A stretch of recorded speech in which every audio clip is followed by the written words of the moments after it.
Você sabe da onde veio o zero? Já pensou na origem desse número? Acha que o zero não é nada? Quer conhecer a história dele? Então vem conosco que a gente te conta. Qual a origem do zero? Vamos saber juntos? À primeira vista, pode parecer que o zero é nada. Na verdade, ele nem existe há tanto tempo e mesmo assim as pessoas conseguiam fazer cálculos. O fato é que a chegada dele tornou o nosso mundo muito mais sutil e ao mesmo tempo complexo. Mas, antes de ser incorporado à matemática, o zero teve que trabalhar por mais de 1500 anos até ser considerado um número de verdade. O zero apareceu pela primeira vez na Babilônia, por volta do ano 300 a.C. E naquela época, os babilônios usavam o chamado sistema de numeração posicional, onde o valor de cada dígito depende da sua posição.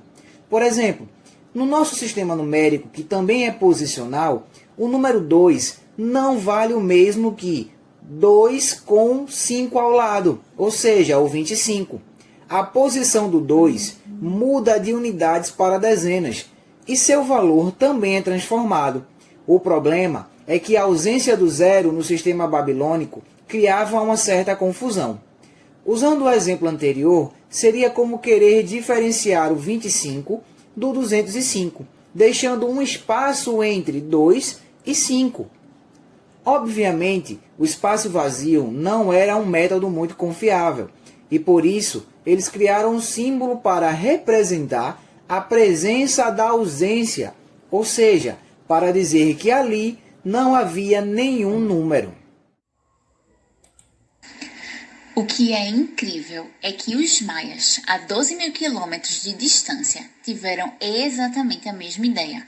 Mas a representação gráfica dos maias era muito mais complexa do que a dos babilônios e muitíssimo mais complexa do que o nosso zero atual.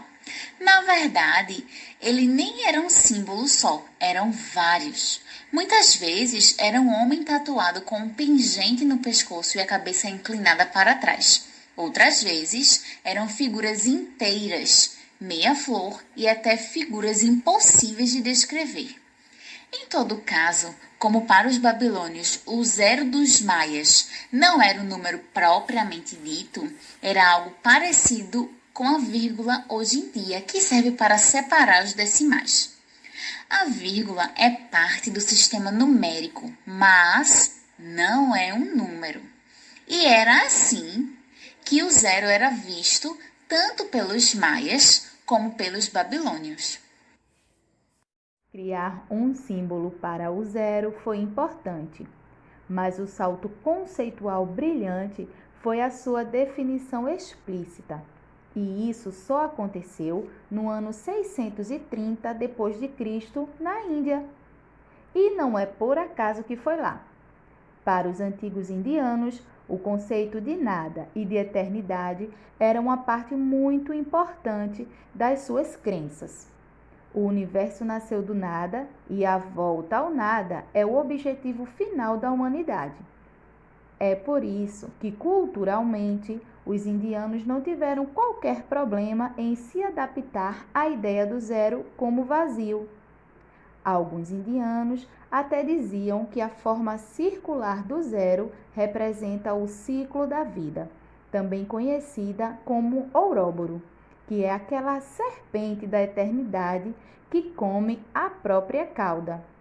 Já outros dão ao zero uma representação e significado mais terreno, literalmente. Dizem que a sua representação gráfica foi inspirada nas formas como os antigos indianos faziam seus cálculos, ou seja, no chão com pedras.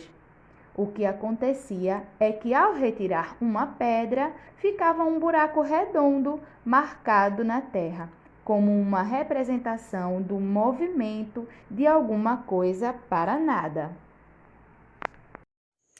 Mas, para o zero entrar na mesma categoria que os outros números, ainda era preciso ter leis sobre como somar, subtrair, multiplicar e dividir por zero e com zero.